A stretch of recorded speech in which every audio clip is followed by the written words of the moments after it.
Brent Venables said he needed to be more involved with the defense, but should he? We'll talk about that, a few breakout stars that we're expecting to have in 2023, and Dominick McKinley will announce on September 1st. We'll talk about all that on today's episode of Locked On Sooners. You are Locked On Sooners, your daily podcast on the Oklahoma Sooners, part of the Locked On Podcast Network, your team every day.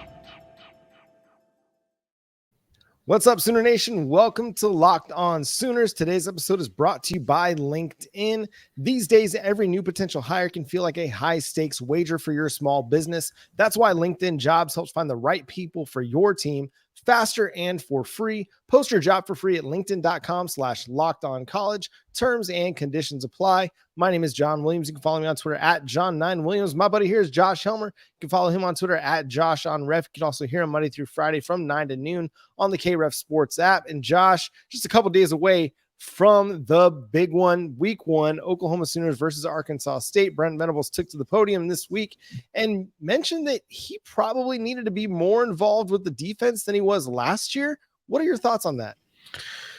Well, first off, I thought it was a terrific question, right? We want to know, okay, well, what went wrong a season ago? And now that you've had time to survey it and think about it and dissect it, which I'm sure knowing Brent Venables and hearing him speak a number of different times, as many of you all out there have, I can imagine he has painstakingly reviewed it. I can imagine he's gone over it again and again and again. And anyways, what he said was, just that the one big thing that he thought that he would go back and do differently or that he wants to do differently is he didn't think he was involved enough defensively. So my reaction just on the surface, John, would be pretty simply, that checks out. That makes sense. I want him to be more involved. At the same time, I kind of want him to figure out the game management aspects a little bit better, be a little bit cleaner in some clock management, some timeout usage, understanding when to tell Jeff Levy to pull the reins back on his up-tempo offense, some of those things.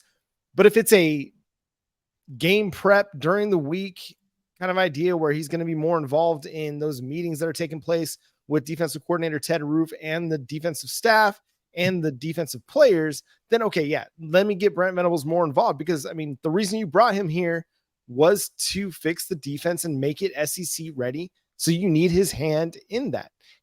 Ted Roof can't be Brent Venables. Jay Valai, Todd Bates, co-defensive coordinators, they can't be Brent Venables. Brent Venables has to be involved on that front. Now, if it's a game day aspect, it doesn't sound like he's going to take over the play calling.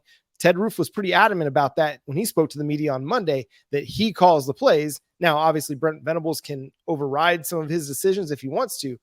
And so it'll be fascinating to see how that kind of plays out through this year. If Oklahoma has a rough one against SMU or Tulsa or maybe Cincinnati or sometime in Big 12 play, does Brent Venables take the defensive coordinator play calling back? It seemed at times that he might have been calling plays last year, or at least relaying signals or being part of the signal relay with the rest of his defensive staff. It's hard to know.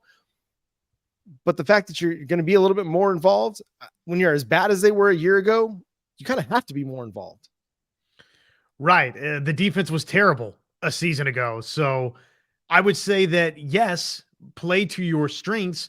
And if it's day to day, if it's Sunday up to Saturday that he's talking about, then yes, be more involved. Absolutely. If it's on Saturday itself, outside of going and in between drives defensively, when you're shifting back to offense, to your point, Brent Venables can't be there on the sideline with the chalkboard or the marker board and drawing up plays and dissecting. He does have to be the CEO. He does have to be involved in, okay, what's going on offensively? What's the pace of the game? He's the head coach, right? So he can't separate entirely and be involved in those little elements in between series defensively. But the rest of it, calling plays, if you weren't calling plays a year ago, I'd say it's probably, that's why I say to me, on the surface, it seems pretty simple. Yeah, you probably should be calling plays, because guess what? You're really good at calling a defense. Yeah, he is really good. And, I think sometimes the coaches, they feel like they have to give that away and be the CEO. But I mean, Lincoln Riley calls plays. It's worked out pretty well for him. Although he probably needs to find a new defensive coordinator to help fix that side of things. You don't have to worry about the offense because he's done a great job with the offense. I mean, if you're looking at Jeff Lebby and his future, if he ever takes a head coaching job, I would imagine that he's going to call the plays. You see it all the time. I mean, a lot of times offensive coordinators, they call the plays. Now you want your defensive coordinator to be able to manage it and handle the job and allow your head coach to be the game manager and kind of dictate the pace of play a little bit and coordinate with the offensive coordinator and the defensive coordinator, the game plan. But if you're Brent Venables and you're one of the best defensive coordinators over the last 20 years, you need to be heavily involved in what's going on. And if he wasn't involved enough and he's now recognizing, that's great. Like, whatever it takes, right? Whatever it takes to put on a good defense this year to get you on the right track in a good trajectory before you get to the SEC. And I think a lot of people believe that the defense is going to be good. If I told you by the end of this season, Oklahoma's defense made it to the top 60, would you be satisfied with that? Or do you feel like they got to get higher for us to feel really content about the direction of the defense? Oh, I want it to be much higher than that. Just me personally, mostly because of the schedule you're playing. Mm-hmm. Well, and again, if you're saying 60th nationally, that's it in and of itself, that's middling. I know that relative to 123rd or wherever Oklahoma finished the season, I think that's exactly where it was in total defense. But relative to that, okay, that's a massive improvement. And I get all of that, but you were so bad a year ago that you almost just take it, you rip it up, and you throw it out and you start all over in some regards.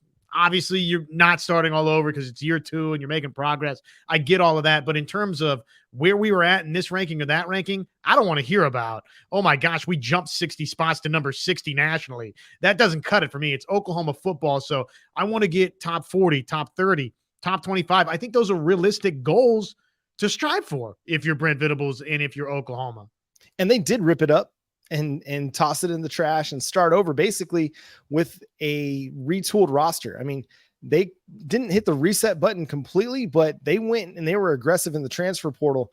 We can run down the names again: Reggie Pearson, Dasan McCullough, Rondell Bothroyd, Davin Sears, Jacob Lacey, Dejon Terry, Philip Paya, Connor Neer, Kendall Dolby, all on the defensive side of the football that they've added just this offseason. And I'm sure I'm forgetting Trace Ford. There you go. There's the one that I was forgetting. I knew I was forgetting somebody, but they went into the offseason specifically saying, we've got to be better on defense. We're going to add the pieces that we have to add. I'm sorry if it hurts your feelings, if you're a guy that's been here a couple years, but you're going to get competition. You're going to get that competitive depth that you're going to have to fight against to earn snaps. And they did just that. We're going to talk about breakout stars coming up in the 2023 season, who are guys on the offensive and defensive side of the football that we believe are going to have big time years for the Sooners and be a part of a resurgent year.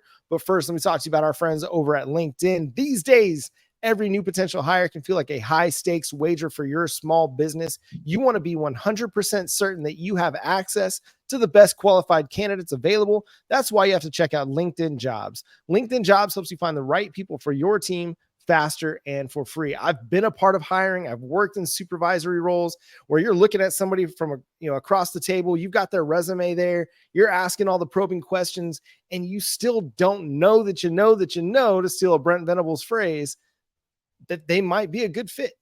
You hope that they're going to be a good fit. Everything that you're seeing, in the interview process makes you think they're going to be a good fit, but then you get them into the job and it just turns out it wasn't. Well, LinkedIn kind of cuts through some of the chase with hiring screening questions that allow you to talk to the best qualified candidates for your job faster. So go to LinkedIn Jobs. Simple tools like the screening questions make it easy to focus on candidates with just the right skills and experience, so you can quickly prioritize who you'd like to interview and hire. So go to LinkedIn go to LinkedIn Jobs, post your job for free, put that purple hiring frame to let people know that you're hiring. Use promo code LOCKEDONCollege. That's linkedin.com/LockedOnCollege to post your job for free. Terms and conditions apply. Josh put together a piece over at Sooners Wire, which dating back to my time covering the Dallas Cowboys for Inside the Star, has become one of my favorite pieces to put together because it brings thoughts together and opinions from everybody in the community. Had about 23 different people contribute to this piece over at Sooners Wire that you can check out. Breakout Star, and there were a lot of great names listed, but we're going to go through some of the names that we feel like are going to be breakout stars as well. Let's start on the offensive side of the football. Josh, give me a guy that you think is going to have a season that helps Oklahoma win a lot of football games this year. Well, I'm going to low-hanging fruit this situation. And as we revisit this, because you've had this conversation, right, over the course of the offseason, but now having seen the depth chart, and at least the initial one, and having a sort of new idea of where things stand, how can you not say Marcus Major in this conversation? Again, low-hanging fruit, obvious, but he looks like it's finally time, and he's poised to have that breakout season. So I'm buying up the stock that, yes, Marcus Major has been healthy, he's been available, and he's impressed his coaching staff, John. It sure seems like it. There's a reason why he's going to be the number one guy on the depth chart and probably the first guy to get a carry in this game against Arkansas State. You can say it's just Arkansas State, whatever you want to say. He earned the opportunity to roll out there with the first team. And I think that's a great pick. And we're going to see a lot more Marcus Major if he can stay healthy this year. I think there was a plan to see him a lot last year, just got dinged up, wasn't able to play a full season. Javonte Barnes emerged. That's just the way things go.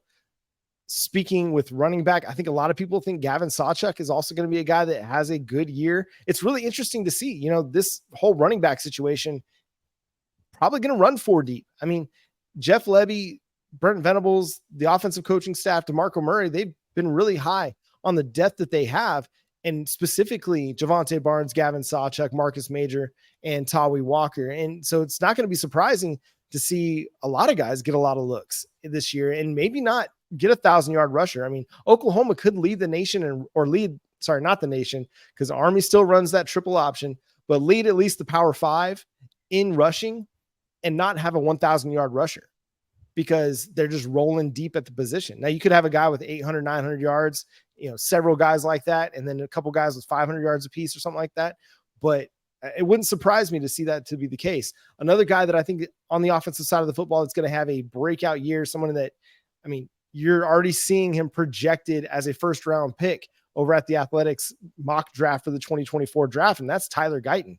He was good in spot starts last year and made you feel really good about the season that he's going to have. But if that projection is correct, you're going to have offensive tackles taken in the first round in back-to-back years, and Tyler Guyton could only have 1 year of starting experience before becoming a first-round draft pick. That just shows you the type of ceiling that kid has because of his athleticism and his size. A former basketball player is perfectly suited to playing offensive tackle because what is defense in basketball? It's pass blocking. You're staying in front of a guy. You're keeping him in front of you. You're not letting him get around you. You're using your body, especially if you're playing in the post and you're getting physical with dudes. He's perfectly made to be a transcendent offensive tackle. Now, he may not reach his ceiling this year, but I think by the end of the year, we're going to be talking about, man, what a great year Tyler Guyton had. A shame that we're only going to get 1 season out of him. Another guy offensively, I think you have to say Andrell Anthony. The way that things are shaping up, he's clearly getting a legitimate crack at it in the wide receiver rotation. He's there as one of the starters alongside Jalil Farouk and Drake Stoops. And Jalil Farouk would be a name that you could mention, but it's almost, okay, he's sort of expected to be the number 1 overall receiver on this roster, right? That's kind of been our thought. But here you've got Andrell Anthony, who transfers over from Michigan, had an amazing game, right, in a rivalry game versus Michigan State where he caught 6 passes for 155 yards and a couple of touchdowns, but then really not a whole lot else in the career outside of that. That was the bulk of his 250 yards in the 2021 season. And, oh, by the way, last season he only had 7 grabs for 80. So if he has a year, John, where he goes out and has 40 grabs or 35 grabs, more than those numbers, anywhere in that ballpark or above, it's a massive breakout for him. And I think that just given the way camp has gone and the fact that he's beginning this year as a starter and we hear about his speed and explosiveness, I don't think there's any doubt that he's going to do just that. One more guy on offense, and I want to stick on the offensive line, and that's Savion Byrd.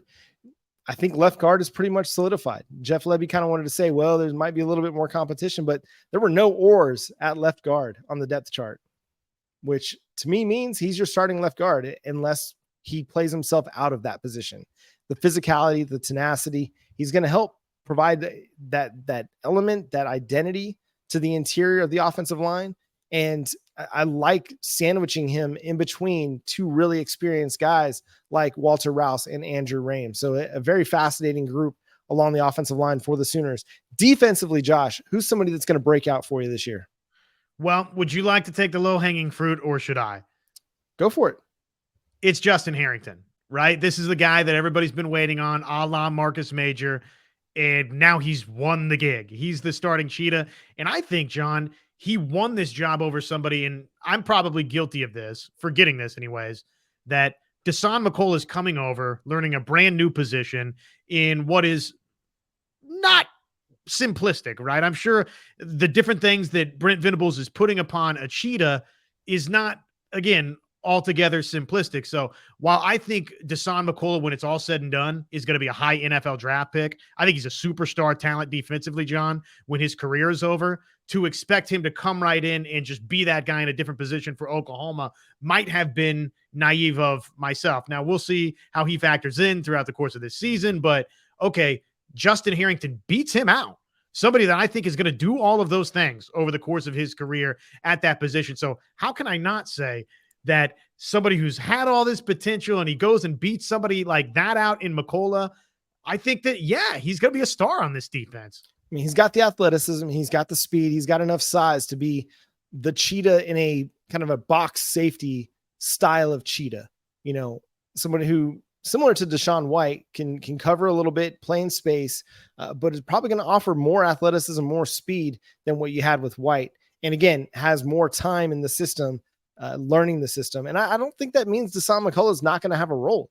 I think we're going to see him, line up as an edge in certain passing situations, because you got to get your best pass rushers out there. And if his true freshman season was any indication, this is a guy that can rush the passer a little bit. But I think we'll see, again, they're going to rotate bodies. They're going to try and keep everybody fresh because everybody got wore out last year. Again, at linebacker, Jaren Kanak, dude's going to have a big year. The athleticism's there. The speed is there. We saw in flashes just what the kid's able to do when he gets on the field. Now we're going to see him on the field in the full-time role. And I think this first few weeks is a great way to kind of like see what you really, really got in Jaren Kanak. Just throw him in there, let him play as many snaps as you can let him play. That way you get the Big 12 play, and he's like fully immersed and solidified in that position and has the experience. Another one for me, a guy that showed flashes in spurts, but also had some of those true freshman mistakes. That's R. Mason Thomas. I mean, we've been singing the praises all off season long, and now it's time to go do the dang thing.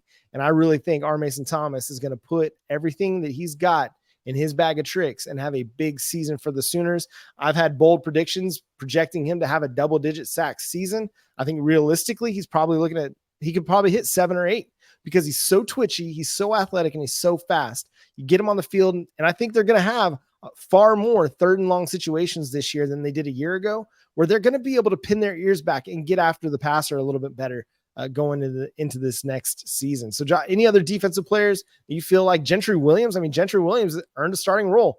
I think that's going to really redefine what cornerback looks like for the Oklahoma Sooners. Absolutely. And we'll see about some of the other names there. Josiah Wagner, Jacoby Johnson. Do they get, in some capacity, some run over the course of this season? But you nailed a couple of the other names that would have easily come to mind for me. Jaren Kanak, I think, is a slam dunk. No doubt he's a breakout candidate.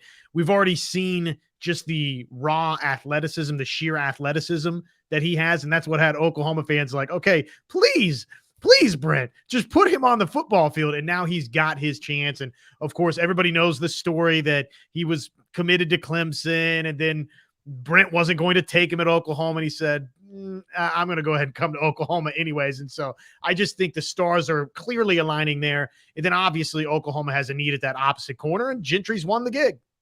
Yeah, he's got the athleticism, speed, tenacity, an aggressive dude in the air. I think, again, like I said, I think it's going to redefine what cornerback looks like. And this is going to be the first time that we see no semblance of an Alex Grinch defense. I think we're going to really see, okay, maybe not no semblance. That might be stretch, but I think we're going to start to really see Brent Venables defense take hold and that identity hold for 2023 as you project forward. You're going to forget a lot about what Alex Grinch brought to the table. And this is going to be a very different looking defense. Last thing we're going to touch on here on Locked On Sooners is we've got another decision date for a 5-star defensive tackle.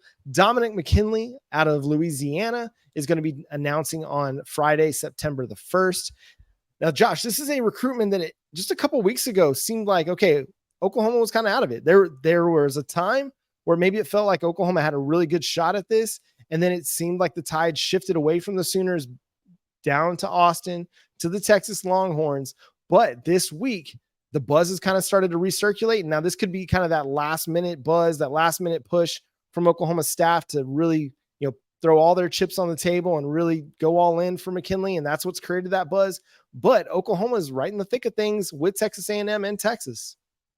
Well, it's huge that they're right here, puncher's chance, final couple of days.